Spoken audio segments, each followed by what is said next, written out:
What is going on, everybody? Thank you for stopping out to another episode of the podcast with Bobby Beans. We got Jill in the house, ready to rock. Thank you for swinging by, Jill. Appreciate the support. We're still vibing from Vibing in the Pines. Great time out there in Roseholt, Wisconsin. Shout out to the crew that put that thing on. We are going to be a little more involved next year. That was really cool. I wanna help get that thing really popping and work on trying to get as many there as we can. It was just super cool, super chill, awesome music, vendors, different classes, yoga, drawing. It was way cool. So super appreciative to Mitch, Andy, Frankie, everybody out there. Much love, guys. That was really cool. Looking forward to next year. Thank you for letting us be a part this year. We got Danny, we got Heather in the house, Heather the grower. We got Danny the Prez. We got Jill, the day one OG. Randy's in here. He's been at this cannabis thing a long time as well. Appreciate everybody stopping by on Monday evening. Before we get rolling too fast here, guys, I want to make sure we touch base with the people who make this thing possible. Shout out to the fine folks at Higher Love all across the UP. Whether you're in Menominee, Ironwood, all the way across the border up there, they've got a location for you. Please make sure you stop in there, check them out. Had awesome interactions with the folks that came out to the booth. Not only was I surprised at Vibing in the Pines how many people already knew about Let's Legalize Wisconsin. That was awesome to see. Really appreciate people stopping out and introducing themselves. Nice to meet people face to face. We also got to touch a lot of new folks as well who hadn't heard about the movement yet, but also had a lot of great feedback with folks that have been checking out Higher Love. So much love to those guys. Make sure you use the promo code above, gets you to 15% off your purchase there. Joe, we'll get you there next year. We're going to figure it out. We're going to be a bigger part of it. Really looking forward to it. It was special, man. It was really cool. Excuse me. But speaking of folks who make this thing happen, also big shout out to Ignite Dispensary. If you're looking for hemp products in Wisconsin, trust me, if you get a chance, stop by, talk to one of these guys at their locations. They are located all across the state of Wisconsin, in Milwaukee, Spooner, Hayward, Superior, Manitowoc, New Richmond. They have something for you, and it's legal. Please make sure you check them out. We got a promo code for them. I'll drop that in the comments. We can't put a link to the website because it has a dispensary in it, and Facebook does not like that. But we've got the code for Ignite Dispensary.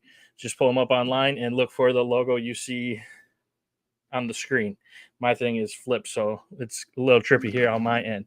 But thanks again, everyone who stopped out. Much love to the family out there vibing in the pies. That was way cool. Really looking forward to it. Next year, though, we'll have a 1-year-old, so it might just be me / I don't know. We'll see how all that works out. But shout out to my wife for helping out with all the stuff this weekend as well. We got some interesting things in the news popping off. Let me get that pulled up here for you guys. Minnesota, their applications went live for the early cannabis license window, and they ran into something that I think you would see when we go legal as well. And I want to see how they're handling this topic over there. Let me get this pulled up for you. It's going to take just a second because I had to do a little refresh because technology is awesome at times and a pain in the ass 98% of the time. But we got this bad boy loading. We're going to hit continue. We're granting access to Google. They got everything. They know everything. We're pretty much screwed if they're coming for us, folks. They're just going to take me out. How about the Farm Bill? Man, I haven't heard much on the Farm Bill front. Again, that's going to be a sticky one with the SNAP benefits being a part of it. It's just a big mess right now. We'll have to see how that thing shakes out, but definitely keep an eye on for any kind of traction with that.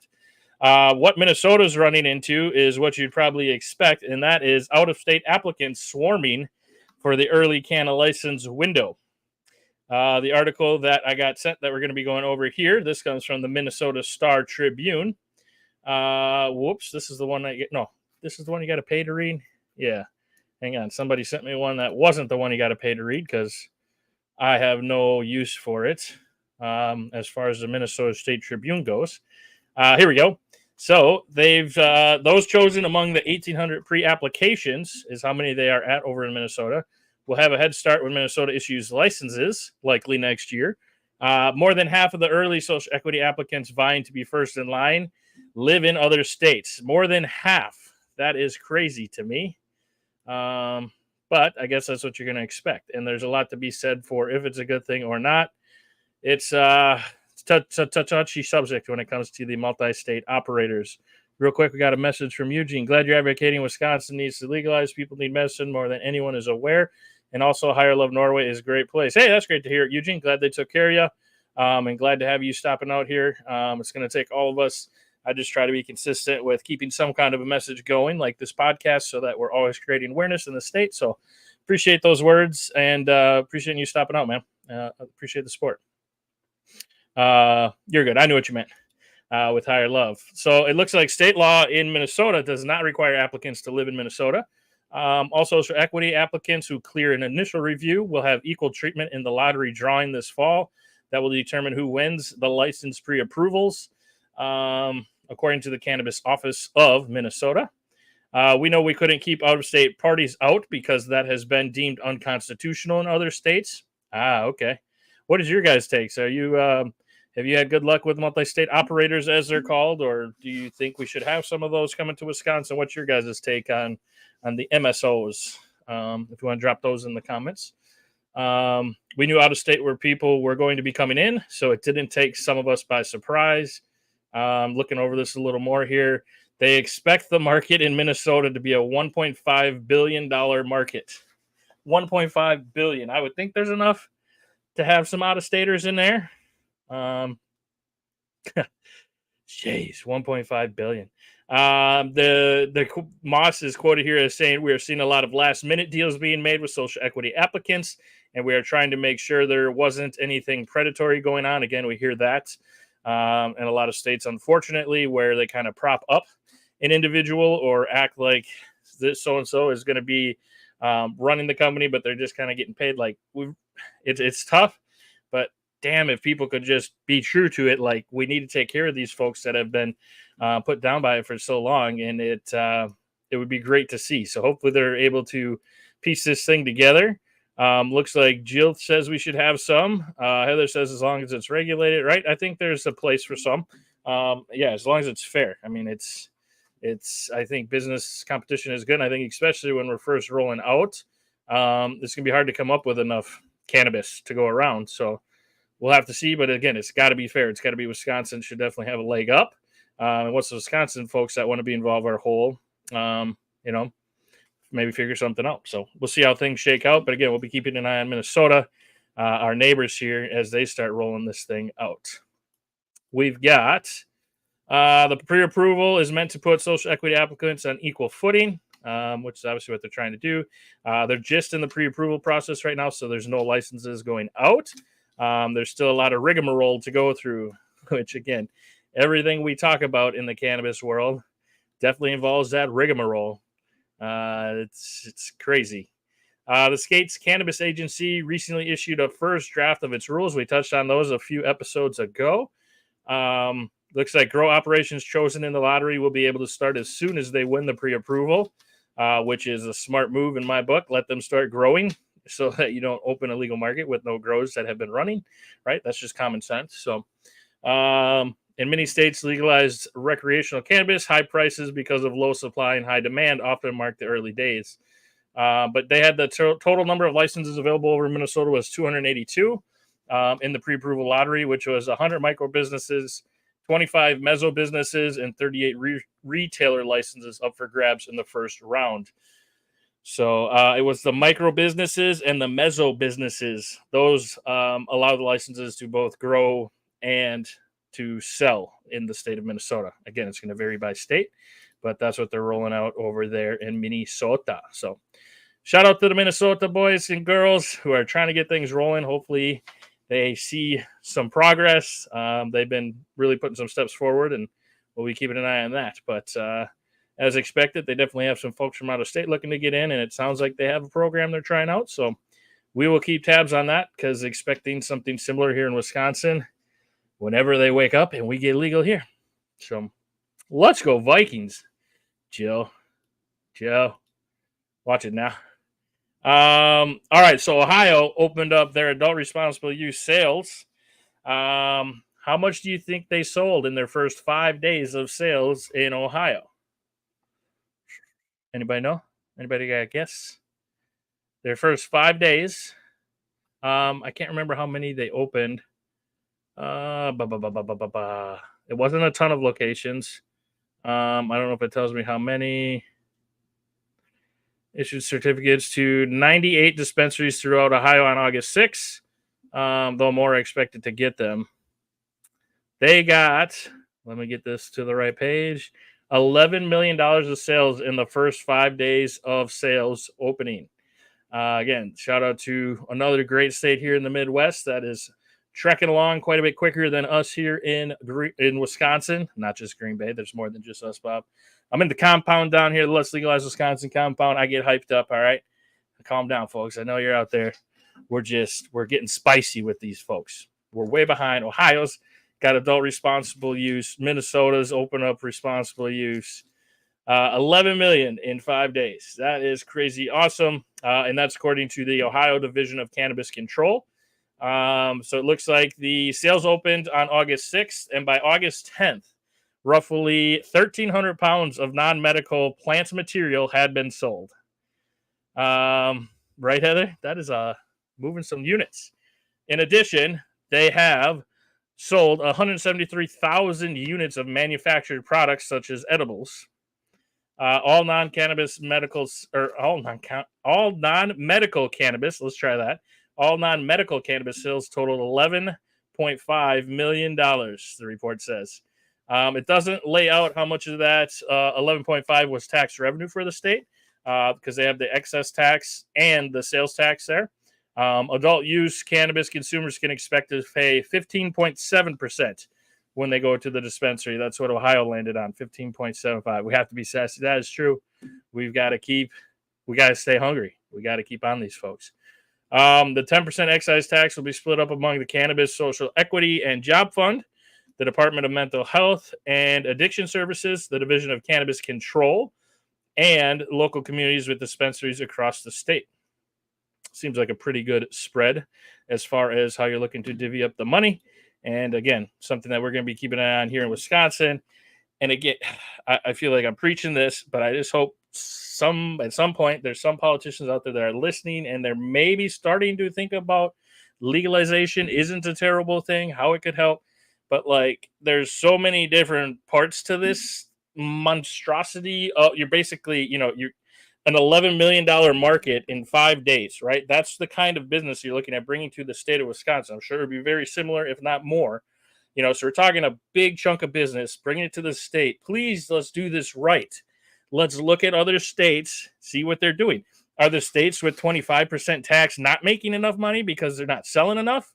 That's why we're going over this stuff at other states. We want to see, learn from these people who are light years ahead of us, which is crazy.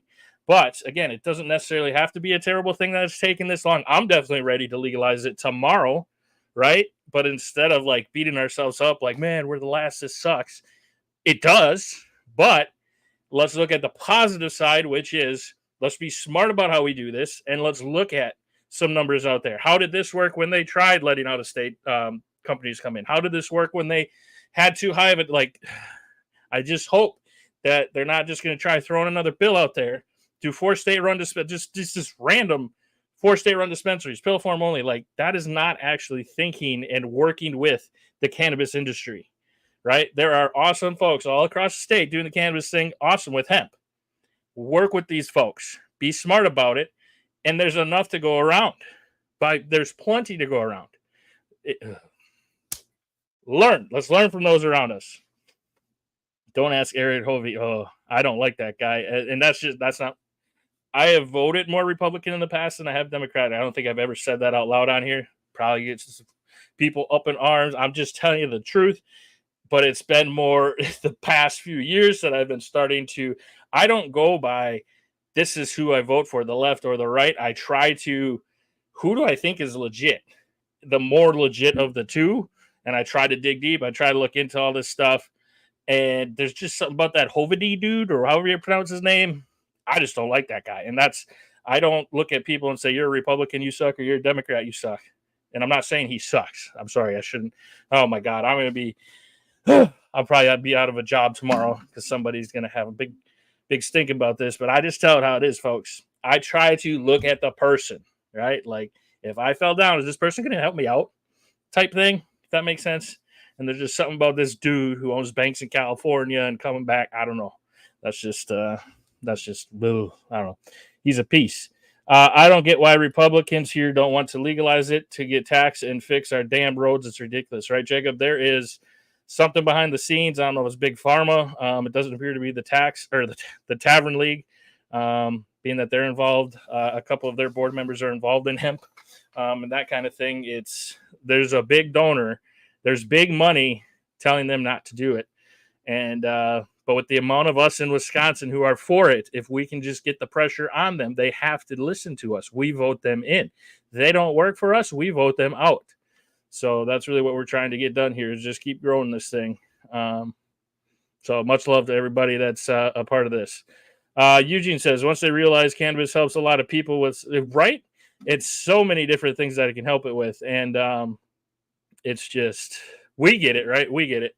But again, we're trying to educate on a nightly basis. Well, 3 nights a week. We're just, if one person stops by that didn't know about cannabis, if one person episode stops by and just goes, oh, maybe it's not that bad of a thing. We're doing our job.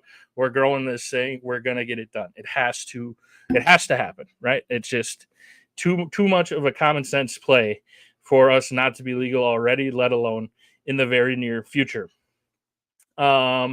We've got going back here to Ohio where they're kicking ass over here with their adult responsible use.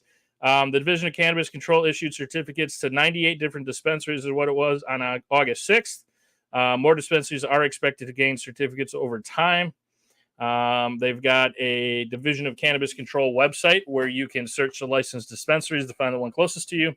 I'm sure they're going to be on like a Leafly or Weed Maps very soon as well if they're not already, for those of you who are out there in Ohio. There are currently no dispensaries with provisional licenses for dual sales or certificates for a couple counties out there. So they're still working out the kinks, but 98 is a pretty good start. And 11.5 million, that's impressive. Keep it up, Ohio. We see you. How about all the new solar panel farms they're putting up, like the big one in Chippewa County? I don't know much about that. I'll have to look into that. Coming up next, this is where Wisconsin, this is what I've been preaching. It's great to see California senators are approving this. So now I still think it has to go to one more. It's politics. So it's not just the group approves it. It's this group's got to approve it. That group changes it. Then this group, right? But it's got traction. And check this out. This makes me so excited. California senators approved bill to let growers sell directly to consumers at farmers markets. That's what we've been saying. I think what I think would be beautiful in Wisconsin with the amount of farmers we have, farmers markets, and man, it'd be super cool. Because in Green Bay, there's an awesome farmers market. I go to one downtown on Wednesdays. It's pretty big, actually. Like not huge by any means, but way bigger than it used to be. And it's like a happening thing. And there's so many cool different booths, right? There's a dude who makes the caramel corn, the guy who makes the corn on the cob, the guy who brings the best green beans in town, the guy who's got the cool flowers, or the lady who makes the necklaces. Now, if you got farms working to that's the Blue Dream farm, man. They got the best Blue Dream around, so they go to the farmer's market, and they're bartering with the guy next to them, trading their Blue Dream for the dude who's got the Northern Lights like nobody's business. I think this is cool. This makes me happy. Hopefully we see it getting somewhere. Real quick, we got a comment on Instagram from Bugs. He says it's not the bars or Quick Trip. They are selling cannabis right now. I saw that. I did see Quick Trip was selling. I know the Uline family, I think they're still the biggest donators to the Republican Party, like in the U.S., I do believe. Don't quote me on anything political. Oh, God, I sound like a guy who's running for president, and I look like him with my hands, too. Oh, God. Anyhow, the Uline family, so the Uline, like if you run a business, Uline sends you a thing where you can buy all your paper products, all your organizing products through them. They're a pretty big outfit. Their owners donate a lot of money, and they've been anti-cannabis for a long time. I don't know how much they can control, but I think they donate a lot of money, and I think a lot of that is dark money too. Not trying to sound like a conspiracy theorist, but I don't know. It's silly. But the good news is California looks to be moving in the right direction when it comes to, the farmers market route. I think this is beautiful. Let's see what they're talking about over here. So it looks like the senators. What is that? We got a little dust flying around down here in the compound. Let's legalize Wisconsin compound. We got the shelves up behind us. I don't know if you can see that. I'm gonna have stuff on them soon. The shelves came in about 40,000 pieces. Shout out Amazon. Felt like I ordered from IKEA, but we got it together. So, all right, ADD moment over. Back to Farmers Market, Wisconsin or California. God, I was looking at the logo. It's beautiful in the background there. California senators have advanced an assembly passed bill that would allow regulators to issue a new license allowing small cannabis growers to sell their products directly to consumers at state organized farmers markets and other temporary events. Bobby for president. Oh, boy.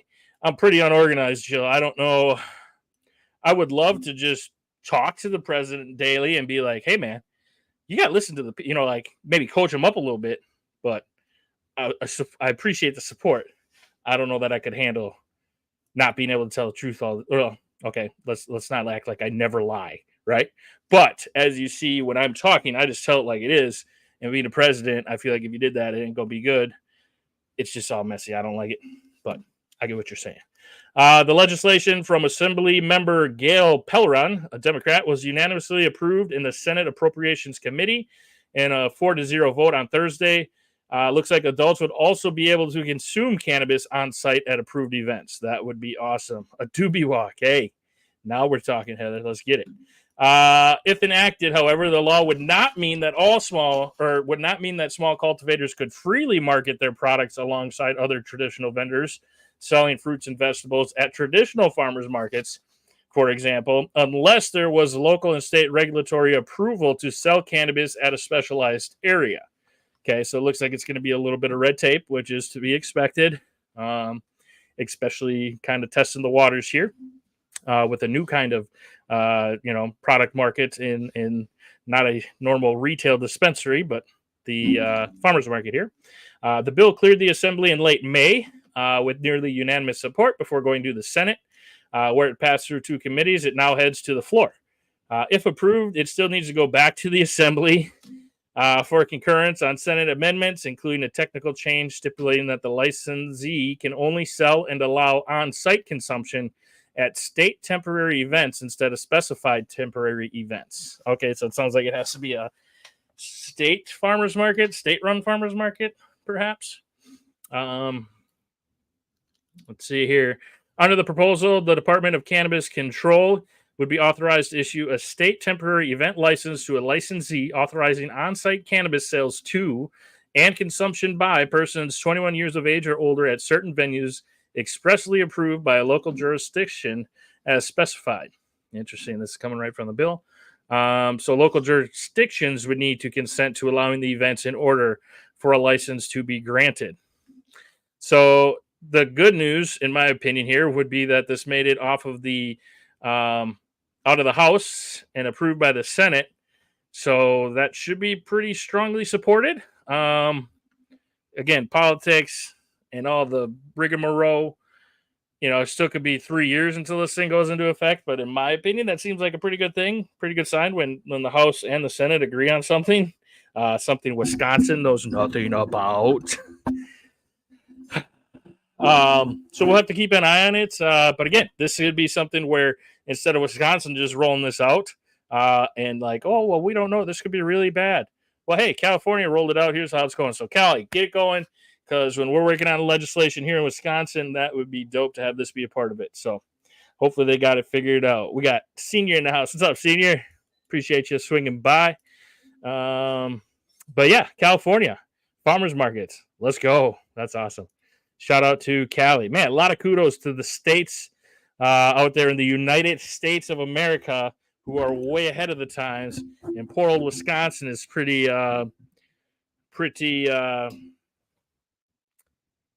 we're just chilling, man. We're slow. We're slow to it. It's crazy, right? We're not very united on this topic, unfortunately. But boy, if we ain't gonna do everything we can to get this rolling. Next topic I think could be huge. I've seen a couple things here or there, but nothing really this in depth in a while. So this could be super exciting. One of the things that people get concerned about from time to time, and rightfully so, is how do you test on the roadside if people are under the influence? I know it would make sense if I were part of the Tavern League to be slightly concerned, not say, hey, don't legalize, but I would have slight concern that, DUIs can't be a good thing, right? And obviously, Wisconsin being as crazy intoxicated of a state as it is, DUIs really don't look good. And then they're not good, right? But now you throw in cannabis, and do those affect your DUI number? Like, these are things we really shouldn't have to worry about, but we also have to be realistic and just think about these things ahead of time. So in my opinion, it would be best that you have like drinking DUI and cannabis DUI, and you track those separately, right? You don't. That would just make sense to me because then too, if you're looking at cannabis and you want to say, hey, this many people are under the influence, should be easily trackable. I don't think the two should be intertwined. Maybe they have similar sentencing or that kind of thing as far as your repercussions go. But I think this should be tracked separately. And something that would be really big in being able to do that is if there was a breath test. And again, I've talked to this 100 times. With all the technology out there, I still find it hard to believe that there's not something out there. I feel like somebody's getting paid not to release it by some end. But like, I'm not a conspiracy theorist, people. But seriously, with the amount of technology, it's very bizarre that we don't have something to tell if you smoke, if cannabis is in you. Like, your body can tell when cannabis is inside of you, right? Like, I know because I'm chill. I'm not super gabby. I mean, I can get talkative still, but you guys know what I'm talking about. So this would be very interesting. We've got, I forget which college this was here. Let me pull this article up. This article is from benzinga.com. With cannabis consumption, now surpassing alcohol. Again, that was when there was a poll done on who uses cannabis or alcohol daily. Cannabis has now surpassed alcohol as far as a couple polls out there go. The daily substance of choice among Americans. It seems only fitting. Where's this dust? Oh, I should probably fix that. Scientifically validated breath tests could be developed sooner rather than later. With alcohol breath tests having been around for nearly a century, detecting cannabis in breath samples obviously is far more complex, so they tell us. But it looks like Tara Lovestead, she's a chemical engineer with the National Institute of Standards and Technology. She has compared trying to get this thing figured out as looking for a needle in a haystack. But now there is a paradigm-changing method. This is from the University of Colorado Boulder.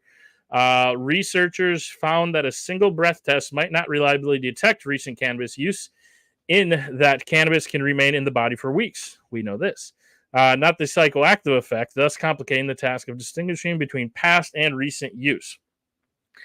Researchers say they're onto something. They are administering 2 breath tests within intervals of approximately 1 hour of each other.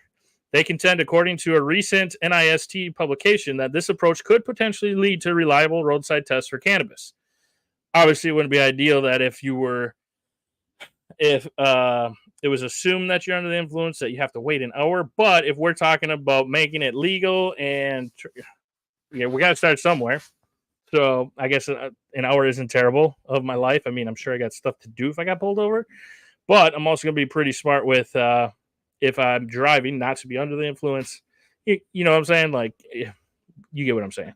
We got Nick in here. What's up, Nick? Thanks for swinging by, man. Appreciate it. She says, if successful, it could pave the way for on-the-spot detection of recent cannabis use by law enforcement. That would be awesome. So how does it work? That's what I wanted to get to here. So the concept is that 2 tests conducted at different times could reveal whether there's a significant decrease in THC levels in a driver's breath. However, the ideal interval between tests is still uncertain, though researchers suggest it should be as short as possible, especially if it's meant to be a roadside test. Makes sense. In that our bodies metabolize and eliminate cannabis much more slowly than alcohol. Research has shown that the amount of THC in regular cannabis users' breath on non-smoking days can sometimes be similar to levels measured an hour after consumption. This makes distinguishing between recent and past consumption particularly difficult among regular users. So it looks like they might be onto something. There's an ongoing pilot study, which is part of a $1.5 million interagency agreement between the NIST and the National Institute of Justice. Involves some 45 participants aged 25 to 50 from Denver and Boulder, Colorado, and is expected to take up to 2 years. Darn. That's fair, Jill. That's fair. The ultimate goal is to develop a reliable tool that supports fair law enforcement and helps keep our roads safe. And that's coming from Cinnamon Bidwell. That's a cool name. Cinnamon Bidwell. I'm sorry. That's cool. Cinnamon Bidwell. That I love it. He's the associate professor and co-director of CU Change, a research center at the University of Boulder, focused on health and risk behavior. So we'll be keeping an eye on that. Really feel like that would be a huge help to some of the naysayers out there as far as some of the holdups with consumption and that kind of thing. I feel like most users of cannabis are pretty smart and understand how this works. And but being able to get that test on the road would be huge for the peace of mind for those that worry about it. So that's what we got for tonight. Again, quick shout out to everyone who stopped out at Vibin' in the Pines and Vibin' in the Pines themselves for putting on the event and letting us be there over the weekend. That was way cool. Next year we are going to be a big part of that, and hopefully we're going to get a lot of you out there. It was an awesome time. So. That is all I got for today, folks. We'll catch you again on Wednesday's episode of the podcast. Hopefully our week is rolling right on through this week. The weather was nice today. Let's keep that up. I like not sweating like a fool when I step out the door. Heather says I'm rolling one. Jill says I wish I could have been there. Right. Well, next year it's going to be hopping, folks. So it was hopping this year, but it's going to be hopping with all of you too. So, all right. Much love from Bobby Beans. We are going to see you guys Wednesday. I'm going to get the hell out of here. We'll see you later, folks. Bobby Beans, out.